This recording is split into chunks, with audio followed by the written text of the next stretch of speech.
this dark night of the soul is not a curse. It's not something that's going to break you. It is a gift. You have a gift. You've been given a gift by the universe. You've been chosen. You're one of the people that found this out and actually feels it, and actually feels a need to look into it and doesn't just dismiss it, to actually ask the question, who am I? You were made in the image of God, so wouldn't that mean that God is within you? What's up, everybody? Today we're going to be talking about 5 signs that you're going through the dark night of the soul. My name is Eli, and this is Universal Crystal, so welcome to all the new people. Let's get into it. Sign number 1 is that you are identifying with your body and mind still after most likely having what we would call a spiritual awakening. And so you kind of had this realization that you're not just your body and mind. You have a body, you have a mind. Even the way we speak, we say those things. It's not uncommon to know that you have a body and a mind, but who has that body and mind doesn't ever seem to be questioned too deeply. But you may have gone down that rabbit hole, and here you are. You had a spiritual awakening. Probably something happened. Maybe some sort of dark night of the soul like experience could have sparked your spiritual awakening in the first place. But you can have many different dark nights of the soul. I know I've had some in different ways, but many times it all comes back to the fact that you are still identifying as the body / mind, or your identity, your previous identity before you had the awakening. So since you are still clinging on to that, it makes it very difficult to progress spiritually, to progress really in any area of your life. And that may be why you feel like you're in this dark night of the soul. And that is a sign that you are going through it. So if you are feeling that, it's not necessarily depression. It's more of a spiritual type of depression. It's like usually connected to the fact that you are clinging onto something in your old identity, old friends, your old job that maybe you lost when you had your spiritual awakening, or you quit because you just couldn't do it anymore, or you're attached to what people think of you still, or the opinions of people who used to know you that still have like kind of this image of you, and you know that you've progressed past that image, but now you're like, they still see me that way, so you're kind of insecure about that. So many ways this could happen. But if you're experiencing this, that is the first sign that you're going through the dark night of the soul. So you're clinging to your identity. But the second sign is that you are losing your identity. So how does that make sense? Well, that's where the problem is. You probably know. If you're going through it, you probably know. You are clinging to the old identity that you know you don't want to be. You had this awakening for a reason, because you were tired of that person to the point where it like kind of opened you up.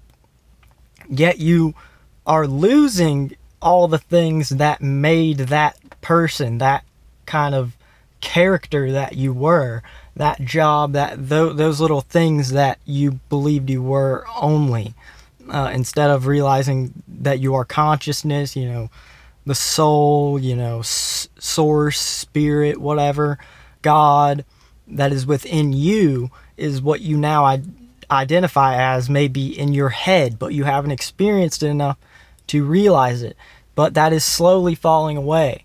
You're losing your identity. It's crumbling. All those things that seem bad right now, I'm here to let you know that's actually for the best, because I would not be.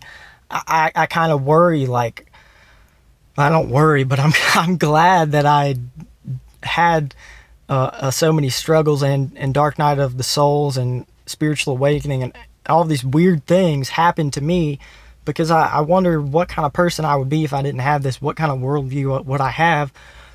I wouldn't have as many so-called negative experiences. It's really put me through a lot. It's kind of given me like this weird type of adversity in my life that most people can't really relate to, but I'm actually really happy about it. So be happy about the adversity that the dark night of the soul is providing to you right now. I know it feels terrible. I made old videos talking about the dark night of the soul, talking about these kind of things while I was going through it. And I'm here to share my experience and let you know that if I believe that I can do it, if I believe that it's going to be okay, after the things that I went through, after the lowest points that, most people never saw, then you can do it. I know that you can do it. So just remember, you're losing that identity for a reason, and know that it is going to be okay. But there's something else. You're not only losing your identity, you're not only clinging to that identity that you know is going to end, but you desire something more, and you almost feel like that's a curse. You feel like you wish you were comfortable in your old identity. But I'm here to let you know that that ship has sailed for most people. Some people can maybe fit back into that old life, but it's normally very difficult, and it's an unfulfilling life. I've tried it, but you just gotta kind of let go. You've just kind of gotta let yourself go after the thing that you want. If there is nothing right now, you will find it. At least just let yourself be for a little bit, and you will find it. Just kind of get yourself back together if you need to. If you're going through the dark night of the soul, there's no need to rush into it. But some of the best things are created through the darkness, through turmoil. I've created some of my best videos, my best pieces of work, or whatever you want to call things I've made in my life. It normally is inspired through pain, and through that pain I'm able to create something that inspires other people. But through this pain, you build the confidence with yourself that you know that you can get through certain things, and you start to do things every day that maybe some days you don't want to do, but that you keep doing, and over time it builds, and then you see the growth from that. So I would say start there. Find something, it can be very small, that you can just do every day or most days, and try and build something like that. Build on something. If you have some type of passion, now is the time to go for it. And that is a sign that you're going through the dark night of the soul. A lot of this pain is caused, and that might be why it feels like a curse. What I've been calling the curse of ambition is that you want to go for it, you want to do it, but I got this thing that's holding me back from it. I got this thing. And even if there's no excuse, that's almost the worst. It's like if you have no responsibilities, you lost your job, or you dropped out of school, or you did all this, but you just can't take the first step. You just can't take the leap. That is the worst. And I've felt like that so many times. I've got nothing else to do, but I just can't do the one thing that would help me today. So that is my advice for people going through the dark night of the soul. You don't have to do what you think you should do today. Do what you can do today. And maybe that may involve some of the things that you think you should do. That would be smart.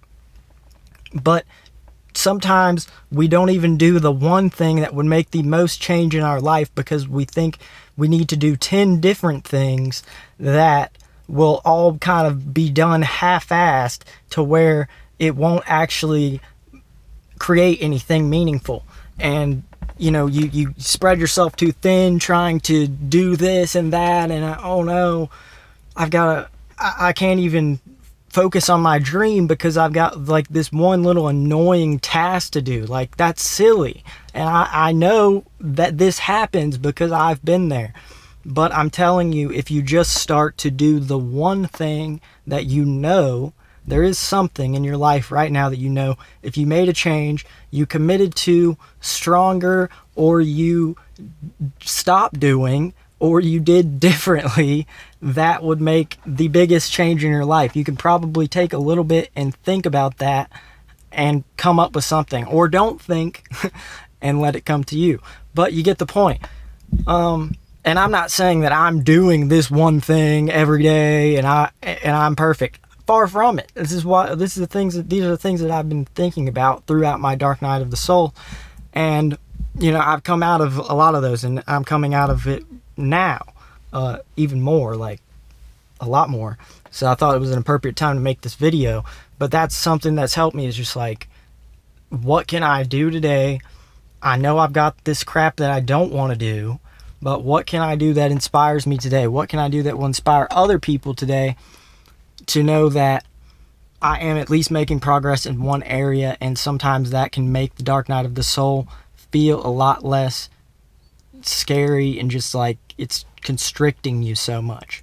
The fourth sign that you're going through the dark night of the soul is that you are drawn to spiritual information. So you're watching this video, you're just kind of seeking some type of guidance, and you're kind of just coming across these weird spiritual topics, or maybe synchronicities and numbers, repeating numbers, or just signs that you are going through some type of transformation, and it's very weird, and you don't necessarily know what it is.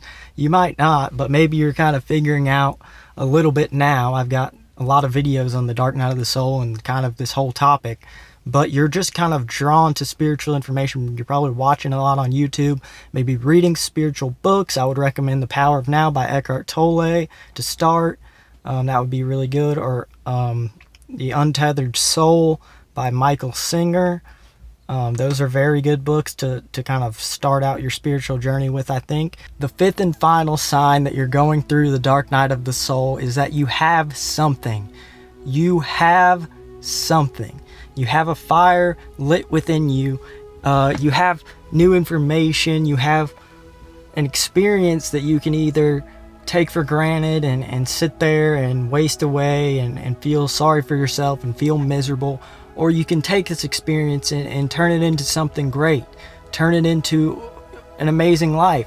Why are other people allowed to live their dreams? Why are other people allowed to live luxurious lives, or whatever your dream life is, whatever that is? Why are other people doing it, and why aren't you allowed to do it? The universe is abundant. God is very giving. If you were a person that shows up every day and does what you're supposed to, and is nice to people and is kind to people and does small acts of kindness when no one's looking, then you will be successful. And you don't do it because that will make you successful. You actually do it out of the kindness of your heart. That's a very different thing than doing it because you think, oh, well, this is the law of attraction. If I put out good stuff, things will come back to me. It is true, but do it because you actually want to do it. Be a genuine, kind person because you actually are. Don't manipulate people by being kind. Just be kind. And if you continue to pursue this path and to further go into your own darkness and uncover the reasons why you may be feeling this way, which I encourage you to go deeper on some of the things that happened to you that maybe make you feel this way, or have kind of gotten you to this point. Were you rejected at some point? Did somebody break up with you? Did you lose a job? Did you get divorced? Did somebody pass away? Many of these things could have happened, and it happens very commonly to pretty much everybody in some form. But it's how you use these experiences. It's how you use this dark night of the soul that is a bit different than normal depression, where you're still holding on to that old identity. Know that today you can choose to be whatever version of yourself that you want to be, and you have the ability to be whoever you want to be. Everything is from your perspective. Everything is seen from your perspective. So choose to have the perspective today that this dark night of the soul is not a curse. It's not something that's going to break you. It is a gift. You have a gift. You've been given a gift by the universe. You've been chosen. You're one of the people that found this out and actually feels it, and actually feels a need to look into it, and doesn't just dismiss it, to actually ask the question, who am I? You were made in the image of God, so wouldn't that mean that God is within you? And if God is within you, then what is stopping you? I'll leave you with that. Check out my Dark Night of the Soul playlist, or another Dark Night of the Soul video that I'm going to have up on the screen for you guys. I've got the Higher Self Meditation Moldavite giveaway below. And I love you all. Universal crystals forever.